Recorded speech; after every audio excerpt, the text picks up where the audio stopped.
Hello, this is Eric from UNC Charlotte. Today, we will talk about the primary problem that appears when programming parallel shared memory systems: race conditions.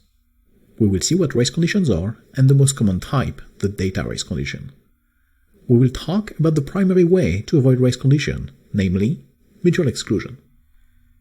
For a program to be correct, there is a need for threads to do things in particular orders.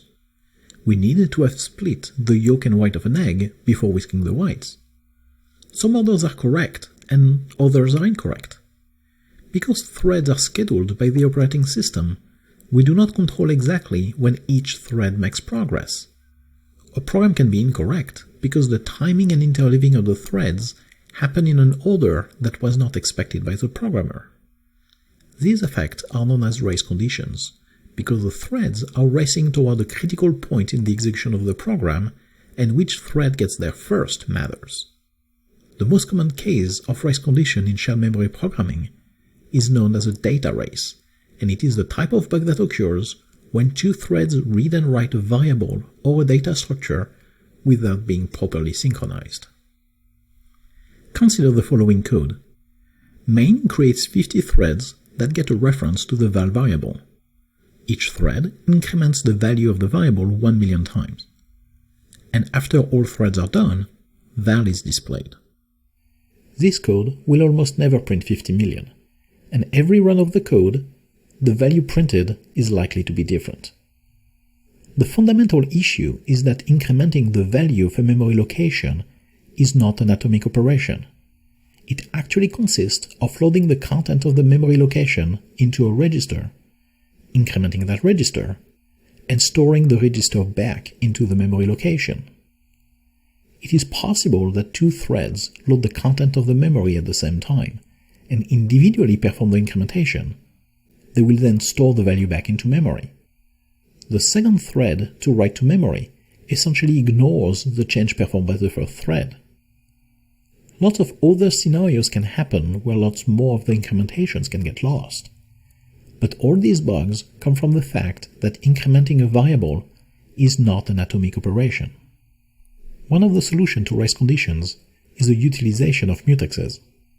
They enable the programmer to express that some sections of the code are mutually exclusive. In C++, this is typically achieved with a stud mutex object. It has two primary functions, lock and unlock. The semantic of the object is that only a single thread can hold the lock on a mutex at a time. If another thread tries to acquire a mutex, it will be paused until the mutex becomes available. Mutexes are usually associated with the variables or data structure that they protect.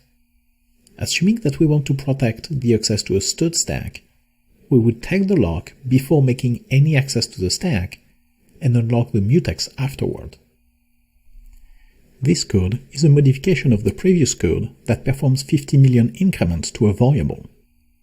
We protected the access to the shared variable by using a mutex. Now, it is no longer possible for the incrementation of the shared variable to be executed simultaneously by two threads.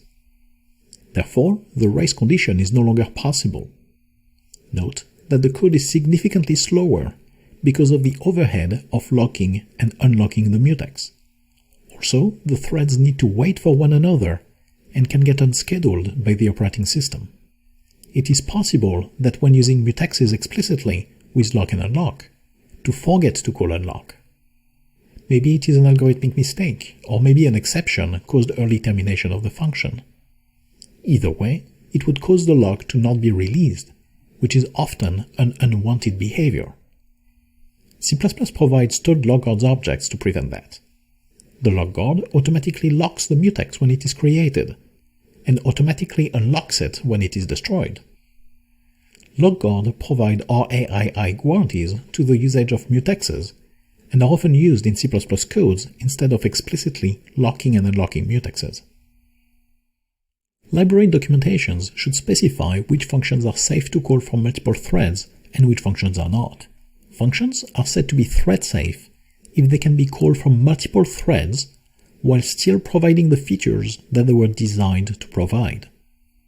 If a function is thread-safe, then it is not necessary to protect the calls to that function with a mutex. Some libraries will also specify whether functions are reentrant or not. Reentrance is a higher guarantee than thread safety.